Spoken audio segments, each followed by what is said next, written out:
Good afternoon, everyone. Happy Friday. For those of you watching this back live, welcome.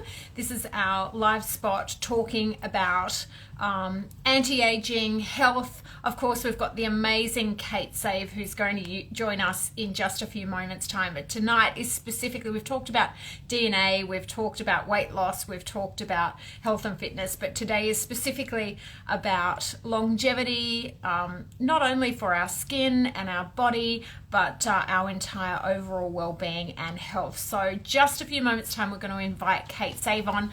But before we do, I just wanted to say a big shout out to everyone who is watching. We don't always get the chance to say g'day, so thank you so much for watching. Thank you so much for joining us every second Friday. We're going to have a lot over the next 12 months with Kate. We're also going to be featuring some great skincare companies and so much more. So a big hello to everyone who's watching, a big thank you to everyone who is joining. And I'm now going to invite Miss Kate. Why will it not allow me to do that?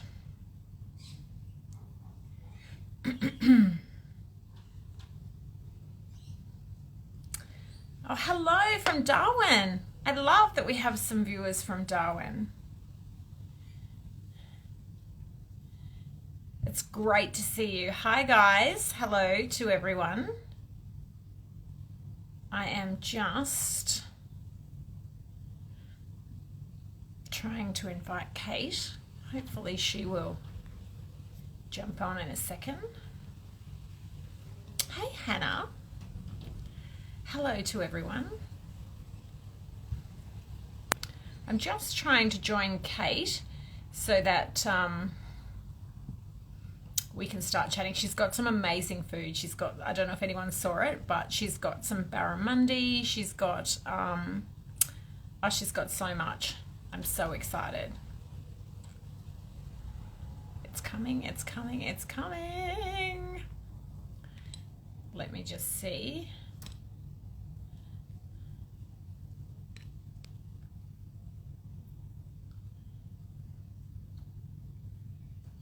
If I can invite Kate. Sorry, I know this is a bit slow. I'm not great at this technology. Okay. Go. Hopefully this works.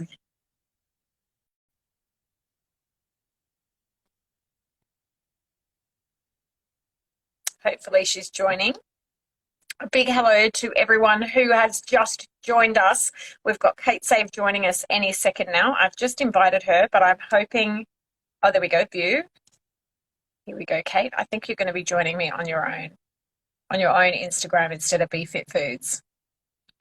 I've accepted her. Hi. Hi. I will work out this technology, I promise you, at some stage. Can you hear me? I can hear you, Karen. Hi, how are you?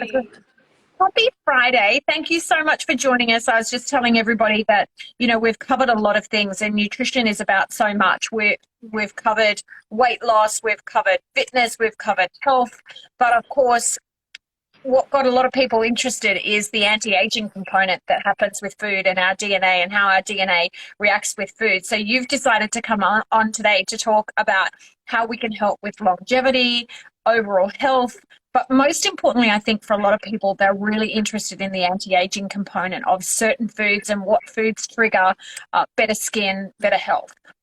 Absolutely. And I think the biggest part here when we're talking about anti-aging and foods for longevity that help us live not just longer, but with that real quality of life. I mean, who wants to be alive forever if you don't have your health? That's kind of not our plan. We plan that we want to live these long, full lives and to have really good health. And good health starts with a plant-based diet. So some of the meals that I've prepped here, and I've got all the recipes available at the end of the segment as well. I'll take you through what's in them and why it's so important for our health and what anti-aging benefits all of these foods have as well. And I guess one of the key things that we always talk about is antioxidants, which are super high in simple foods like blueberries. And then we've got foods like omega-3s that are particularly high in walnuts, as well as the other essential fatty acids, and then your flaxseed, as well as chia seeds. So some of the recipes that I've made, I've included all of those things, but the first one here is salmon and pumpkin frittatas, done a little bit different. So with these fritters, what I've done with them is they've got whole Atlantic salmon that I just popped in the oven today. I actually put it in the air fryer, and then I've just mashed it up once it's cooked. So just a big 300, or it's about 270 gram piece of salmon, actually a really big sort of piece. Mushed it up, mixed in the pumpkin, all the different herbs and spices, bit of garlic, and then as a binding agent, I put a couple of eggs, and then I put a tablespoon of chia seeds for some extra omega-3s to balance out the healthy fats, and a tablespoon of flaxseed meal. You can't taste it at all, but you get all of those essential fatty acids. And then I've used a tiny bit of coconut flour, so only about a tablespoon, because I find once you put these dry ingredients in, it binds really, really well. And the other tip, instead of just boiling the pumpkin or doing it in the microwave, chuck it in the air fryer, if you have one, or the oven, because as soon as you dry out the pumpkin a little bit, it blends much better. And nice. I want to say big hello to Chef Jason Roberts. I know he has some amazing live segments, and I'm kind of new at it. He's got the technology, he's got multi-cameras, he's got everything going, but I know he's a fanatic of food. So a big hello to Jason who's watching.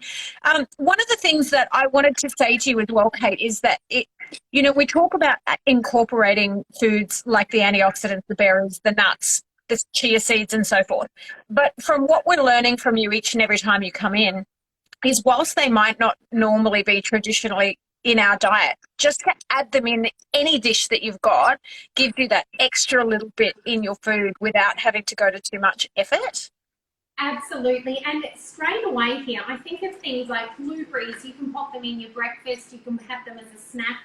The walnuts, having a handful of a day of walnuts could not be better. My kids actually call them brains, because if you look at walnuts, they look like a little brain. And they know they're good for their brain. So I tell them they eat their walnuts, they get smarter, and homeschool's easier. And the flaxseed meal and the chia seeds, that's just something like last time when we did this segment.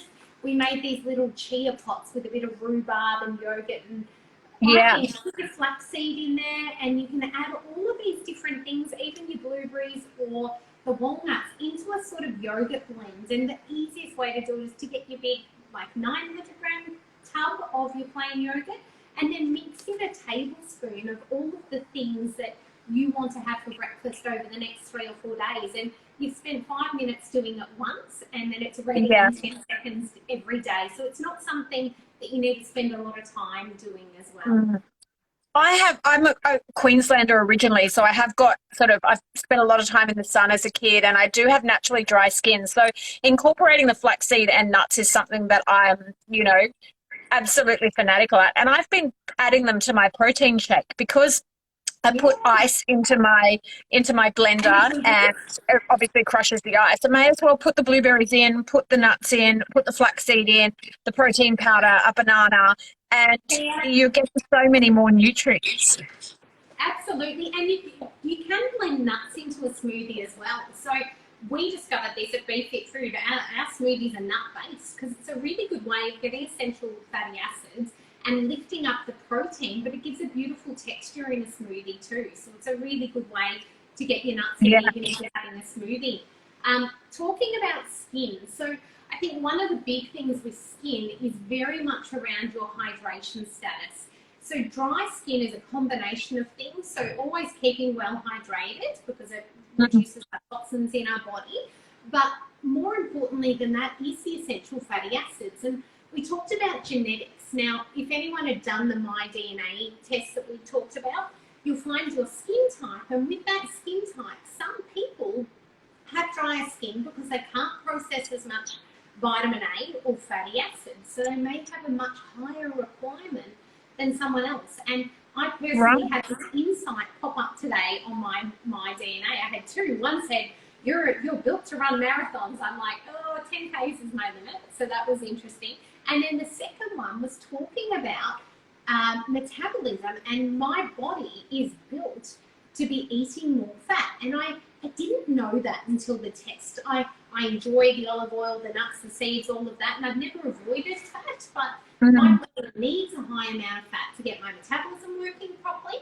But more importantly, because I have higher requirements in my body, and particularly vitamin D, and vitamin D is a key nutrient for our skin as well. And I've done some fish dishes here too, so we've got the salmon, but I've done Mm. a barramundi taco here, and it's a really, really good one for skin, also very anti-aging. So if we think about the Mediterranean diet, what we've included here is, so we've got the lettuce cup on the bottom, and then I literally just popped in the pan a couple of pieces of barramundi, which are under here, and season it any way you wish. A bit of salt and pepper, or put some other fancier herbs and spices in there.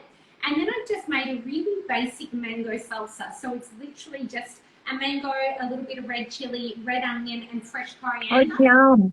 Yeah, and just put a squeeze of lime on there, a bit of salt and pepper, and pour that on top. A little bit of fresh coriander on top if you've got leftovers, a bit of lime, and serve it with some tomato and some avocado in there. And I would have 2 or 3 of those really big cups with the equivalent of maybe, 2 small pieces or 1 big piece of barramundi. And the whole meal, whether you're mixing it with your coriander, I've got Thai basil for a different flavour here, is going to have under 300 calories.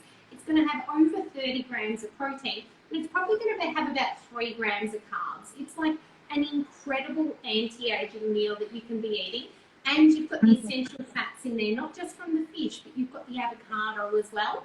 And cook the fish in some olive oil. So, look, I like extra virgin olive oil because I love the flavour, particularly if it's going on something like a dressing.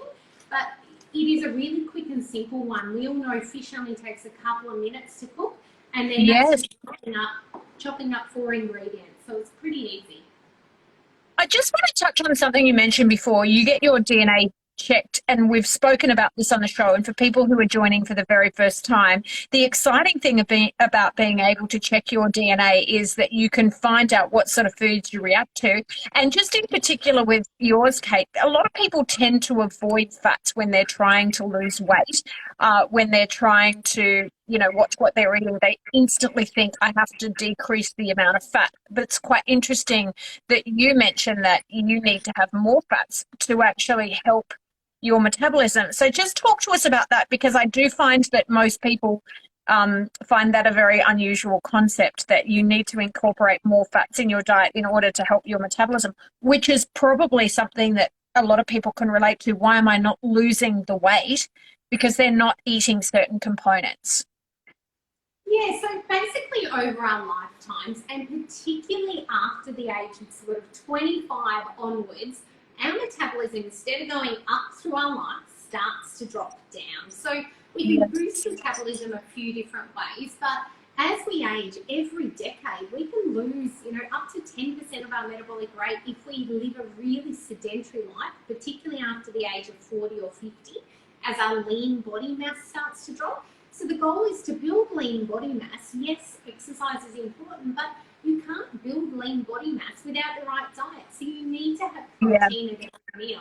And that the right type of protein is really important to create quality lean muscle mass, have all the essential amino acids in there. And what will happen if you're eating a leaner, cleaner, plant-based diet, you've got your lean proteins, whether it's chicken, meat, fish, whatever you fancy there, and just mixing it up during the week. You'll find that the body has the building blocks then to repair everything. And not only will you get the longevity, the better skin and hair and nails and all those things, but your metabolic rate will start to improve again, because it slows when it gets sluggish. If we have too much carbohydrate and our sugar can't be processed, and then we start to gain weight, we become what we call insulin resistant, which means we become a fat storage machine instead of a fat burning machine. So this food is to become a fat burning machine. If you're eating the heavy, big, carby meals, so the alternative of this would be, say, sweet and sour fish with a big bowl of Chinese rice, you'll find that you'll start to get your blood sugar levels up. Do it too often, your body can't correct itself, and then you end up in this cycle where metabolism slows down. You put things in and your body says, I'm turning that to fat because I don't know what else to do with it. Whereas when you eat way, all your body's doing in between meals is actually tucking into your own body fat stores, and you start to burn ketones. So your body, and I know we talked about this in the first segment, a baby when they're born from the age of 0 to 2 years old is in ketosis for almost 2 years because they're feeding intermittently, but they're growing so quickly that breast milk is actually giving them the right amount of fats and the right amount of protein with the right amount of carbohydrate. It's the perfect balance for them to grow 5 times their size, but to do it in ketosis, to do it with ketones in the bloodstream. So ketones are actually really important for us, and it's a really good way for our cells to regenerate as well.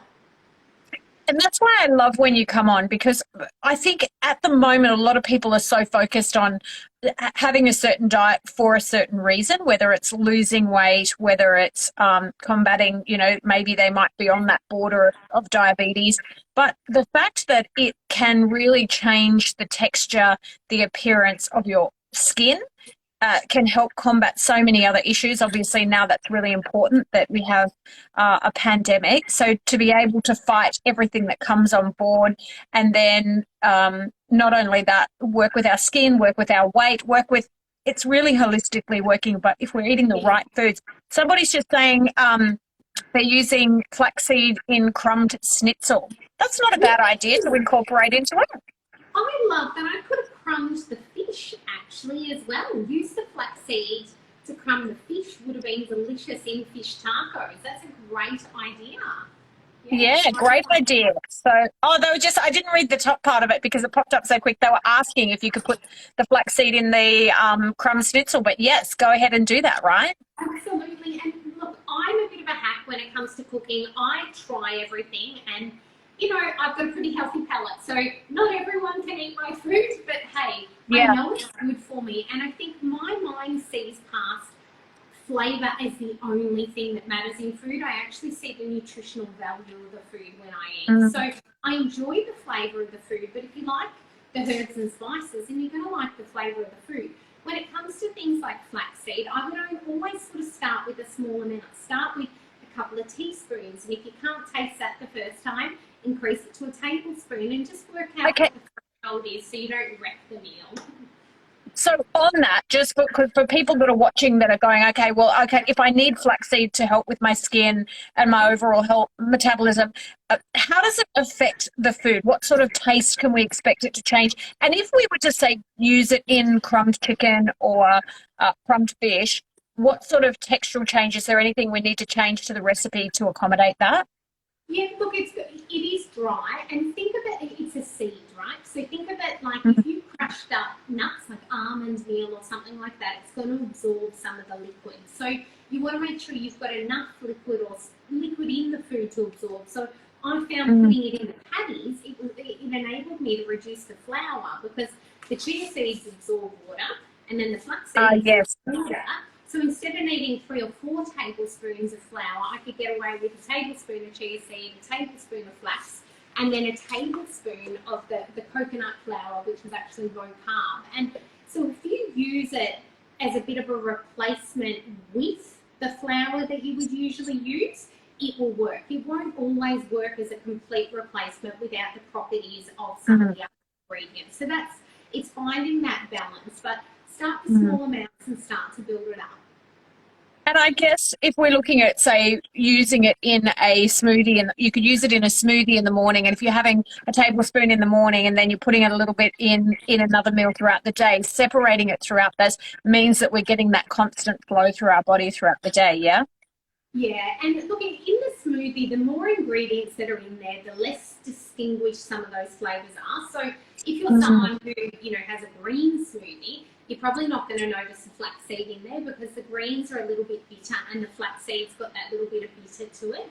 To me, I, dipped my finger in and tasted it. I went, how is this going to affect the flavour of the patties? And it really didn't taste any dissimilar to the bottom of a packet of nuts when you get to the bottom and they're all crushed without salt.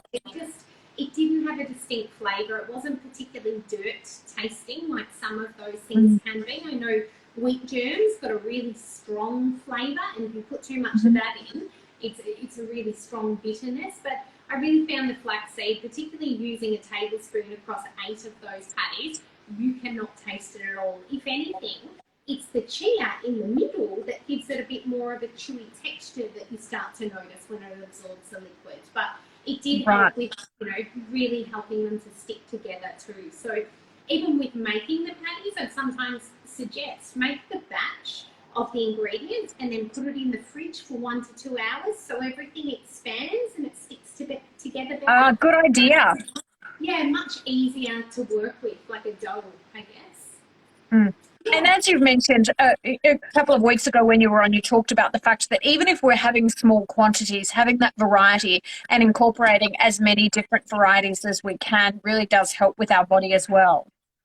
It is, yeah, and that goal, if anyone did take on the challenge from last session, is to get 30 different foods a week. So write down the food every single day and see how many foods that you eat in a day, and then challenge yourself to make sure that you get 30 different foods in a week. And once again, that is a challenge that I use in my household every week. So even the ingredients that we've got here on the table, so I haven't even talked about the last meal, we've well and truly, in 3 meals, covered off the whole 30 ingredients that you should be eating. So this last meal... It's so simple. Because 30 ingredients, because I know people watching, I know when I watch things like this and I go 30 ingredients in a week, like that sounds a lot. And you've done the 30 in one day. But when you look at the food, it's very simple, easy food. And it's quite easy to get to the 30 if you just get a little bit creative about what you're putting it in. Yeah, it is. And look, I tried a new food this week. We don't always cook with fennel in our house. And I put the fennel into a slaw. So I used the red cabbage and I put the fennel and then I put some carrot in there as well because it gave the sweetness. And I actually found the fennel and the carrot together was really sweet compared to having sort of just the cabbage and the fennel. So I thought that was a really interesting thing to do. And also here, I put some lentils in on the side of the slaw so you can see it. And the reason for that is any of the sort of legumes have these really, really important properties for our gut health and our microbiome. Not only do they have the right types of carbohydrate, which are high in fibre, they've got the protein, but they actually go down to the gut and they help us actually produce some of these short-chain fatty acids that can undo the damage that happens in our bodies over time. So legumes are actually linked to reducing the risk of certain types of cancers and bowel cancers, so it's really important to fit that in.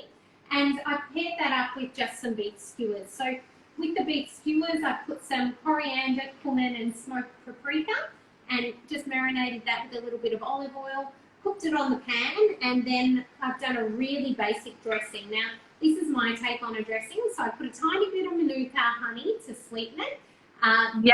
Most honey mustard dressings have like a Dijon. I prefer whole grain, so I use that.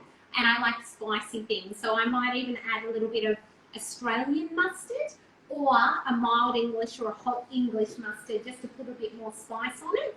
And then you can just mix that all over the top, and it's got that little bit of sweetness, and then have it with your beef skewers. So 3 of these beef skewers is about 200 grams of meat, so it's a little bit more than the daily red meat recommendation. But if you're only having meat, 2 to 3 times a week, then I guess that's not an issue. And a lot of us probably actually overeat meat because we hear that we need to be getting all of this meat and this protein, when in actual fact, our body only needs about 1 gram of protein per kilo of lean body mass. And people always say, so if I weigh 60 kilos, is that 60 kilos of protein? It's not. It's lean body mass. So my body fat's about 25%. And if I'm 60 kilos, 25% of me is body fat, that's 15 kilos. So my lean part is only 45 kilos, which means I only need 1 gram for each kilo of lean body mass. So I only need about 45 grams of protein a day. And even if I do sort of intense exercise, the highest the requirements go up to is only about 1.5. So at most I might need about 60 to 65 grams a day, which any of these meals are going to have at least 20 grams of protein. So, and that's in a small serve. That's just having 2 of these salmon and pumpkin patties there. So and if you want to lift up the protein, if you want to lift up the protein and cut down the meat, you could add into those broccoli or something like that to help lift up the protein component and drop down the meat component. Yeah, but the legumes are a really important one. So we use Mm. lentils a lot in our household, even when we're cooking like a bolognese. I put a tin of lentils in there, I put a tin of red kidney beans in there, so it almost looks like Mexican, but it tastes like bolognese. So wherever Yeah. you can sort of bulk up those things, and I also find that mushroom is a great replacement for meat. So it means you can keep to your sort of 100 grams of meat and follow your recommendations, but bulk Mhm. up your meal with meat alternatives such as the mushroom, the legumes, the red kidney beans, and you've got the chewiness, the taste, the texture, and it's super filling, but you're not overdoing the meat as well. And does like if you're, I'm just thinking about you making spaghetti bolognese. My kids are such bland eaters. I've just got one gone off to Hawaii. So our meat intake for the week has just gone down because he was the swimmer, loved his red meat, loved his steak, and we've just dropped it all down since he's moved over there. But if you were making a spaghetti bolognese for the family and you wanted to lift up that 30 different types of food and you want to put the legumes in or the red kidney beans and the kids weren't quite used to that, it doesn't affect the integrity of it if you chop it all up, put it in the blender before you put it in. No, so I think of this like frioli beans. If anyone's ever bought the canned frioli beans that you put in Mexican, and it's Hmm. like a paste of beans just mixed together. So if you blend the any of the legumes, whether it's lentils or you blend red kidney beans, it'll just make a thick paste, almost like a peanut butter, I guess, that kind of smooth Right. thick. And if you mix that into the meal with enough liquid, you won't even know it's there. You can't see it, you can't taste it, and just add an extra tin of tomatoes into the bolognese and you won't know the legumes are there at all. Mm. Because I think that's good for kids, when you're starting off with things like adding legumes and adding the red kidney beans. If they're not used to those tastes and flavors, it's great to be able to just mix up a little bit and increase. And you might start off with a quarter of a cup, you might go to a half a cup, and you start to increase that each time you make it so that then you can then start to add more texture and then you can just put the beans straight in, right? Because for a lot of parents, they always say to me, I hear all these cooking segments and their kids are eating such unusual foods, but I just haven't got that into their diet yet. So it's a good way of being able to incorporate the taste before they then see what it is. Absolutely, and this is only very recent. So I've got two daughters that were 6 and 8, but in this last month they're both turning 7 and 9, and they're fussy eaters. They're normal kids. Just because their mum's a dietitian doesn't mean they've got a different palate. They're still kids. So I'm slowly introducing things to them and making it their idea. So the chia seeds, I just happened, a friend had talked about the chia seeds to them, and they go, "Oh, Mum has those at home." And so I've just left them around where they can find them. And I find that the kids are putting chia seeds into their yogurt, but they literally put 2 or 3 in, right? And then they can't taste it. Yeah. And they put a teaspoon in. And then they built it up because they wanted to do it and it was their idea. So Yeah. however you can make it their idea. And the other one was salmon for my kids. They weren't big salmon fans because it looks funny. A piece of fish on the plate kind of Yeah. doesn't look like chicken or whatever. But when I guess the crispy bits on the end and they have a little taste of it and it's a bit salty, they start to like it. Now it is like their favourite meal, and it's so expensive for the whole family to have salmon, but Yeah. I am so proud of my kids for eating that because it's a pretty full-on food to eat at that age. Yeah, but as you say, it's incorporating small amounts throughout it and building up that, and even getting them as part of the challenge that you can say, okay, well, how many foods have we eaten today? Let's write it down. What else do we want to try?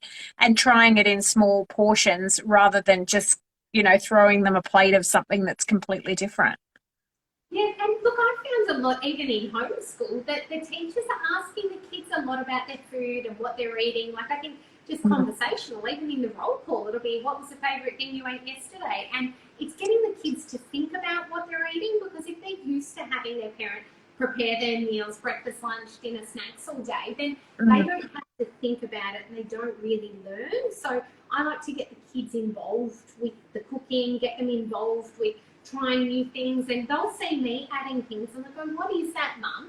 And I go, "Here, try it." And my husband used to bribe them with money to try things. I try not to bribe them with money, but you've got to get them to try things the first time. And that, I think Yeah. it's just important to get them to try.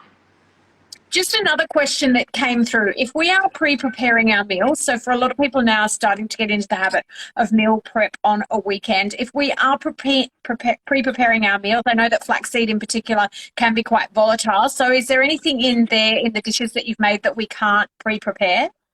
I'm a huge fan of freezing food. I actually don't believe in cook it and leave it in the fridge for 3 days because you'll find that the nutrient value declines.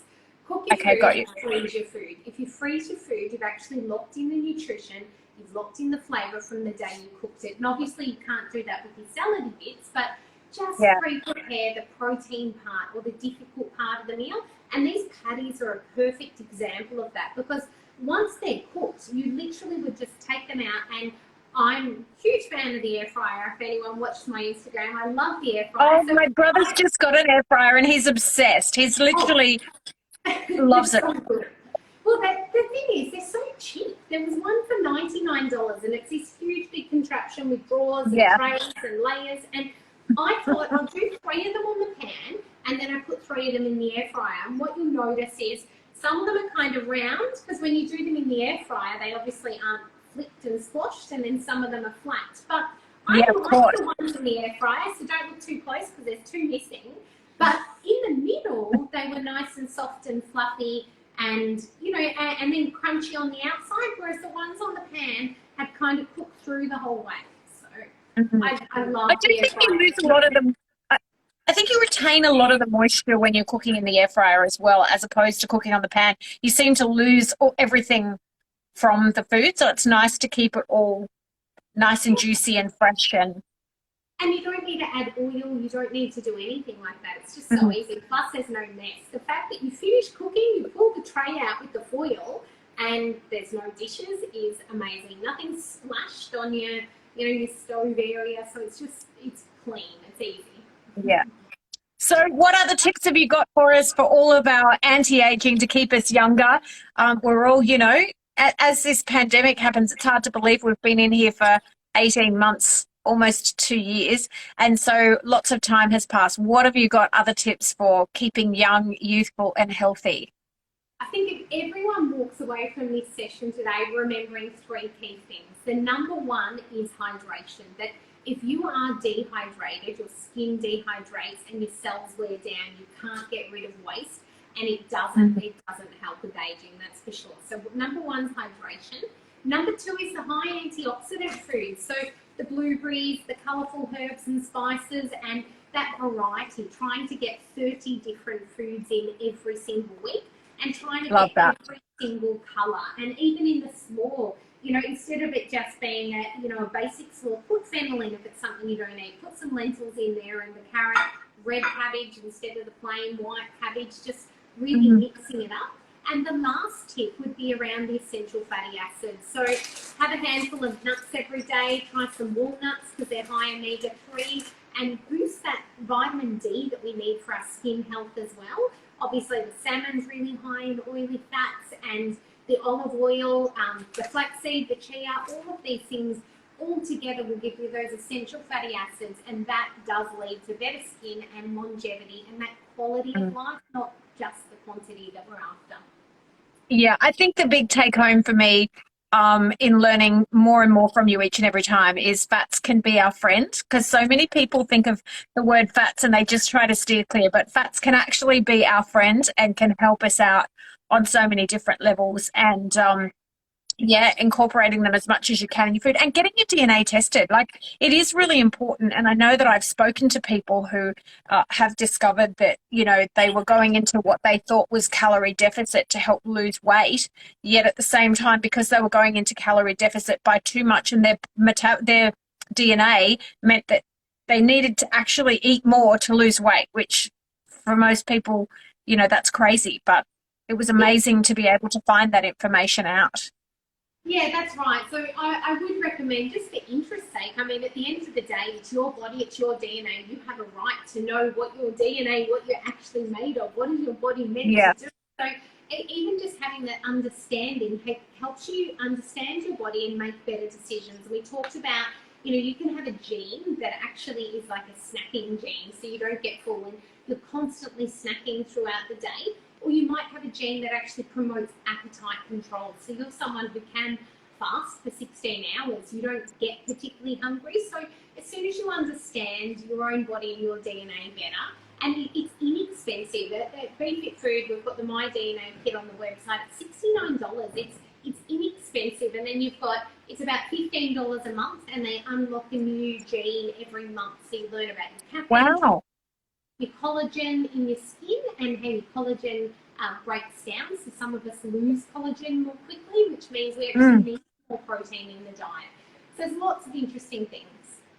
And I think that's really exciting for those of you that are watching, because I know I get messages well after we've finished the live on the DNA, because that for a lot of people is a huge factor, because people who've been long trying to lose weight and just nothing seems to work, every diet they've tried doesn't work, or why do they stay awake at night time when they have a coffee, but their partner can have a coffee before bed and it doesn't affect them? Or, certain foods react certain ways to different people. So I think it's really important to get that done. I didn't realize it was so inexpensive, and to have that ongoing and to keep track of it can really actually change your body completely. Yeah, I'll show a picture of the box. I'll grab a box in a sec, but I think it's really important to understand too that the technology has been there for at least a decade. So the guy, the professor who created the Down syndrome test for pregnancy, was the one who, Alan Sheffield, who discovered this technology. So it is something that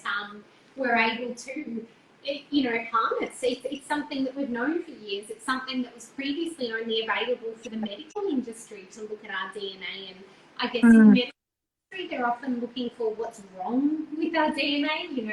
Do you have a breast cancer gene, or what's wrong with your DNA? Whereas this test is more positive. It's like, learn about you, learn about your fitness types, learn about your skin health, learn about how you process caffeine and when you should stop drinking coffee during the day, or how many you should have. Understand your body. So I find it's a really positive test. And, for that, in it, just as you're talking, it just clicks through my mind, the amount of people that spend hundreds, if not thousands of dollars on different diet plans and different weight loss systems, or, gym memberships, because they're just trying to work out, 5 or 6 hours a day just to be able to lose the weight. Just unlocking that DNA, just unlocking the key secrets to what works for you is such an eye-opener, that you can finally understand that because some people work out so much and they're not losing weight and they get so frustrated. But being able to find out, hey, you can sit on the couch a little bit longer because your DNA means that you don't need to do hours of cardio. You just need to change this, that, and, A, B, and C. Yeah, and look, don't take it lightly, anyone. It's personalised science, and there's a lot behind this. But if you feel overwhelmed, we've got free dietitian support at BeFit Food as well. So if you do the test and you go, I don't know what this means, or I found out I've got this gene, call up or book an online session with one of our dietitians. So those dietitian sessions are valued at $49 per session, and they're free on our website. So go to BeFit Food, make yourself a booking, and ask the dietitian to help you out with any of those specific questions as well. And if you've got really sort of in-depth, you want a full meal plan end to end, and you want to make the food, you don't want to buy home delivered meals, which is what BeFit Food is, then nutrition.com.au is my dietitian company that I started almost 15 years ago, and the dietitians there write meal plans end to end. So if you want, that consultation with the dietitian end to end, then you can do that as well, and each to their own. So the BeFit Food dietitians are free. They're just a shorter session. They're 15 minutes. And that long-term stuff, if you think you want to get some of that out of the way as well, then healthandnutrition.com.au. And I love your approach, that it's just so matter of fact and not pushy as well, that if you don't want to prepare the meals, if you don't feel confident enough in the kitchen to get those healthy foods to kickstart you and to get you learning about different textures and flavors and so forth, you can get the BeFit foods delivered. You've got the free dietitian advice. For those of you that are watching that want more information on getting your DNA done, or getting some advice, or getting meal plans done, make sure you hit the BeFit food websites. This isn't a paid segment, by the way. I've been begging Kate to come on, and every 2 weeks we're going to be doing something new, something exciting, something different. And I've been begging her to come on. So this is not a paid segment. This is not an advertisement. It is just Kate and I hanging out, talking food, because I'm turning 50 next year, and for me, or everything that you go through just resonates, and making sure that I feel fit and strong and healthy. And, as we were saying before, once you hit 40, you notice a dramatic change in the way that you can eat foods. You used to be able to wake up on a Sunday morning if you had a bit of a hangover and down some McDonald's and a Coke chaser and be fine. But you need to watch what you're eating, and you can't do that anymore. But so knowing what you can do to allow yourselves to have the best possible life, whether it's your skin, whether it's your body, and knowing that you can do that with food, as opposed to spending a fortune on injectables, fillers, all the other things we spend money on to try to combat that we can actually do it with good, healthy food. And I think the other thing here is when you feel good about you, and that's what BeFit food is. We create food that you eat that changes your body. If you lose 5 kilos in 2 weeks, which is our average weight loss from our customers, 5.69 Sorry, kilos. can you say that again? 5 or 6 kilos? 5.69 kilos in 14 days is what our customers on average lose when they stick to our program. So that makes you feel good, and that makes you want to meal prep and do it on your own. And that's what BeFit food is. We're just that kickstart, that education to then set you on a journey to invest in your own health, do your own food prep, but know that when you are too busy or you need that helping hand, that kickstart, we do the meals for that point in time. But we're not here to feed you forever. That's just not the model. I'm a dietitian, exercise physiologist, and diabetes educator, and I come from the service background where I want to help people to achieve their goals. And the gap that I saw in the industry is people actually know what to do, it's just too hard. So BeFit food is how to get started. Do 1 to 2 weeks, drop your first 5 kilos. You feel amazing. I'm actually on day 11 of my first 2-week challenge that I've ever done, and I have so much energy. It's insane. But the first 2 to 4 days, death. They are so hard. Get past those couple of days, and now my husband's doing it with me as a couples challenge. So I found that's really exciting because we're both talking about when's our next snack, what are we having for the next meal, what allowed extras, what salads we're going to put on the side. But I actually have so much energy, and that's the ketones in your bloodstream when you're burning body fat. Yeah. And that's the thing, as I said, we spend so much money on skincare and injectables and gyms and diet programs and pills and vitamins.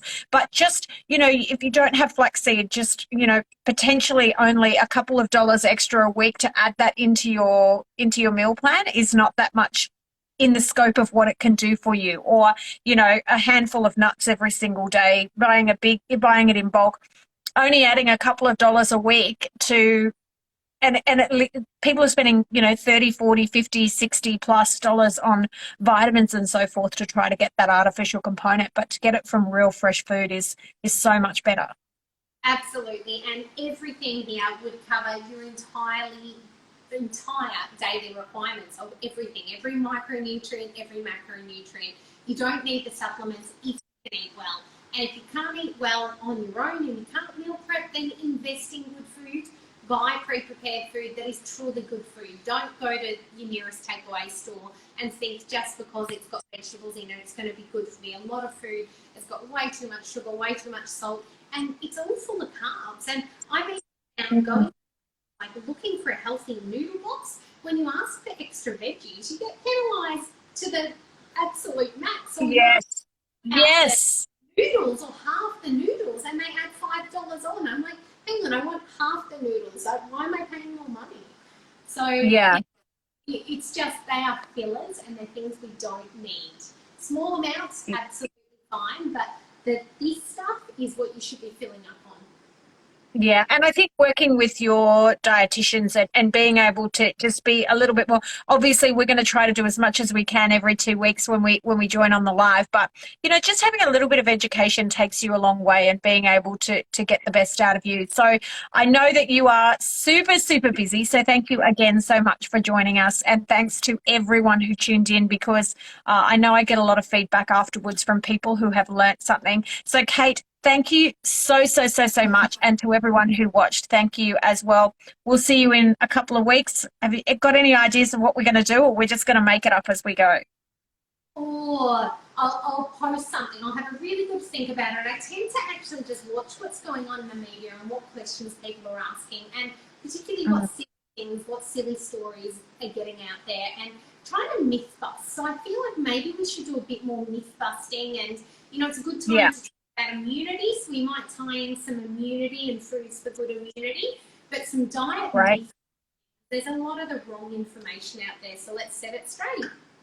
Let's set it straight. Thank you so much for joining us. Have a great Friday night, and I'll see you in a couple of weeks. Bye. See you later. Bye. And thank you again to everyone who joined us. Have a great weekend, everyone. And I'll see you in a couple of weeks. Bye.